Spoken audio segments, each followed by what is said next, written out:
Hello friends, welcome to my channel advocate club.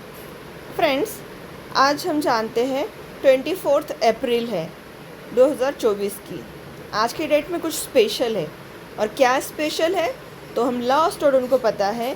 अगर हम लोगों को केशवानंद भारती का केस लॉ नहीं पता है तो हमको कुछ नहीं पता है। इट मीन्स केशवानंद भारती बहुत इम्पोर्टेंट रोल प्ले करता है हमारे जुडिशरी के लिए और हमारे कॉन्स्टिट्यूशन के अंदर। और हर एक इंसान को कॉन्स्टिट्यूशन का बेसिक नॉलेज तो होना ही चाहिए।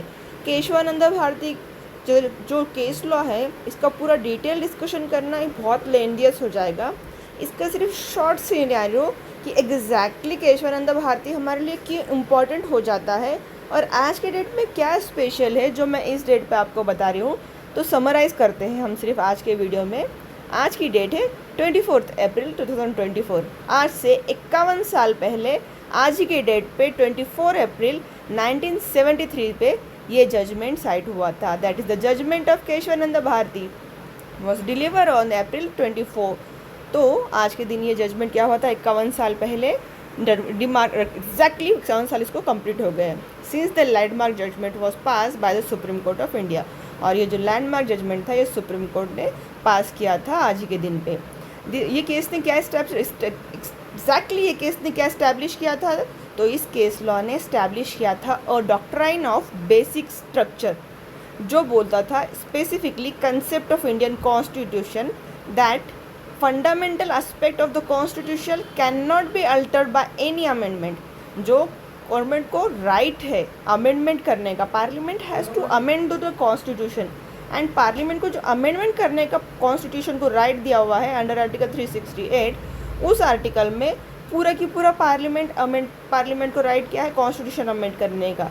बट हमने क्या बोला, स्पेसिफिकली एक वर्ड डाल दिया बेसिक स्ट्रक्चर, क्योंकि हमने देखा आर्टिकल 13 है कॉन्स्टिट्यूशन का। आर्टिकल 13 स्पेसिफिकली बताता है अमेंडमेंट करने के लिए जो भी चीज़ें नए आती है, जो अमेंडमेंट होती है, अगर फंडामेंटल राइट को इन्फ्रिंज करता है कोई एक्ट तो उसको क्या कर सकता है, जुडिशियल रिव्यू के तहत अंडर आर्टिकल 13 उसको वो वॉइड है ये बोल सकता है। हम देखते हैं आर्टिकल 13 में pre constitution law first part में, सेकंड में post constitutional law. It means अगर अमेंडमेंट आने के पहले जो कॉन्स्टिट्यूशन इनैक्टमेंट हुआ था उसके पहले जो एक्ट बने हुए थे वो फंडामेंटल राइट को इन्फ्रिंज कर रहे किसी के, तो हम उसको क्या बोलेंगे, वॉइड बोलेंगे। कॉन्स्टिट्यूशन आने के बाद that is the post after the commencement of the constitution of India, अगर any fundamental right infringe by the state तो भी क्या होगा, वो जो भी एक्ट बन रहा है, जो भी पार्लियामेंट ने एक्ट बनाया अगर इन्फ्रिंज कर रहा है फंडामेंटल राइट को, at that time also it was void. Third point में आता है लॉ की डेफिनेशन। अब लॉ की डेफिनेशन में बहुत सारे डेफिनेशन से लॉ में इंक्लूड क्या क्या होता है, order, bylaws, rules, regulation, custom, सब कुछ ये इंक्लूड करता है। बट यहाँ पर एक वर्ड नहीं था कॉन्स्टिट्यूशनल अमेंडमेंट। तो कॉन्स्टिट्यूशनल अमेंडमेंट है पार्ट या नहीं है लॉ में, लॉ इंक्लूड होगा कॉन्स्टिट्यूशनल अमेंडमेंट या नहीं, इस पर डिस्कस चला था। तो सज्जन सिंह, शंकरी प्रसाद, ये जो केस लॉस थे ना, इसमें बोला गया था कि नहीं, कॉन्स्टिट्यूशनल जो पार्ट है, कॉन्स्टिट्यूशनल लॉ जो है वो क्या करते हैं, इंक्लूड करते हैं। लेकिन उसके बाद आया गोलकनाथ का केस। गोलकनाथ जी की जो केस थी उसमें स्पेसिफिकली ये बोला गया कि नहीं, कॉन्स्टिट्यूशनल अमेंडमेंट ये क्या है, लॉ को इंक्लूड नहीं करता। तो parliament has not power to amendment of the article 13 में जो कॉन्सेप्ट दिया हुआ था लॉ का, वो लॉ इंक्लूड नहीं करता, इसलिए पार्लियामेंट को पावर नहीं है। तो यहाँ पर गोलकनाथ जी के जो केस लॉ हुआ था उसको नलीफाइड करने के लिए स्पेसिफिकली 24th अमेंडमेंट में आर्टिकल 13 में क्लॉज 4 डाला गया। और क्लॉज 4 ने ये बताया कि स्पेसिफिकली क्लॉज 4 बोलता था कि जो भी आर्टिकल 13 बोलता है वो 368 आर्टिकल को एप्लीकेबल नहीं होगा। एंड उसके बाद आया हमारा केशवानंद भारती का केस, जिसको ऑफिशियली हम बोलते हैं Keshavananda Bharati Shripad Dugal versus state of Kerala.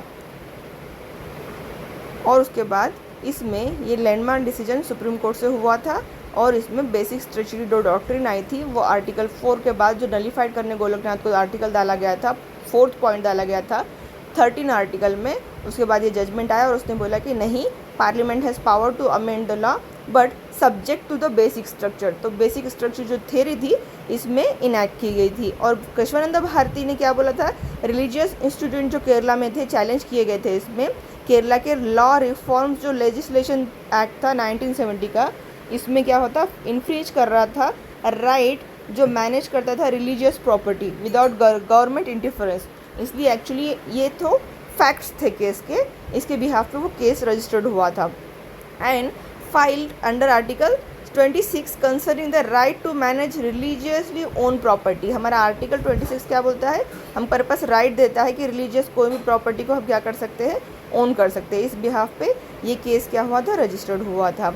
लेकिन इसमें कितने जजेस थे, स्पेसिफिकली ये बेंच सबसे लार्जेस्ट बेंच माना जाता है आज तक का। इसमें 13 जजेस बेंच की जो बेंच थी वो साइडेड हुई थी एंड 6:7 का रेशो था इसका जजमेंट का। सिर्फ एक जजमेंट जो एक जज थे 7th वाले 6:6 आता तो वो टाई होता है, इसलिए एक एक्स्ट्रा होते हैं हमारे पास। लाइक 5 जजेस बेंच बैठते हैं, जो कोरम होता है हमारा 5, 7, 9, 11, 13 का होता है, बिकॉज टाई अप नहीं होना चाहिए इन बिटवीन। ऐसे ही इसमें हुआ था 6:7 का रेशो आया था।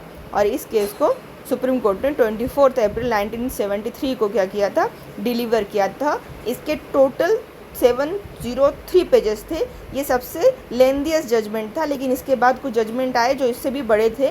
तो अभी ये नहीं बोल सकते हम कि काफ़ी सब बहुत ज़्यादा लेंथीएस्ट था। इसमें बेंच तो जो 13 बेंच थी वो सबसे ज़्यादा बैठी थी अब तक की। और इसको बहुत बार ट्राई होता है कि हाँ किस तरह से इसको रिव्यू किया जाए, ये भी चलते रहता है।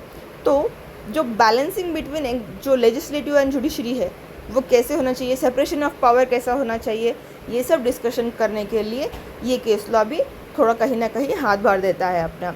और मेजॉरिटी बेंच ने क्या डिसाइड किया था, लिमिट्स ऑफ पार्लियामेंट, जो पावर है अमेंडमेंट करने का पार्लियामेंट को, उसके लिमिट्स क्या हैं डिक्लेयर की गई थी इसमें मेजॉरिटी के साथ।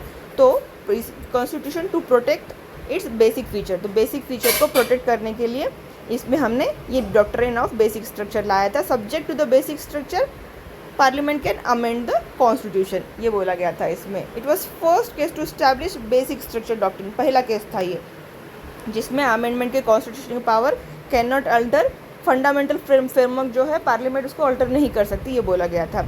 एंड केशवानंद भारती के जो मेन पेटिशनर थे हिज होलीनेस केशवानंद भारती, उनकी डेथ 6 सितंबर 2020 को रिसेंटली 3-4 साल पहले ही हुई है। और प्रिंसिपल इसमें जो लेट डाउन किया गया वो कंटिन्यू आज तक चले आ रहा है रेफरेंस के साथ। कॉन्स्टिट्यूशन लॉ में जो इंडिया में होते हैं वो आज भी रेफरेंसली वर्क करता है केशवानंद भारती।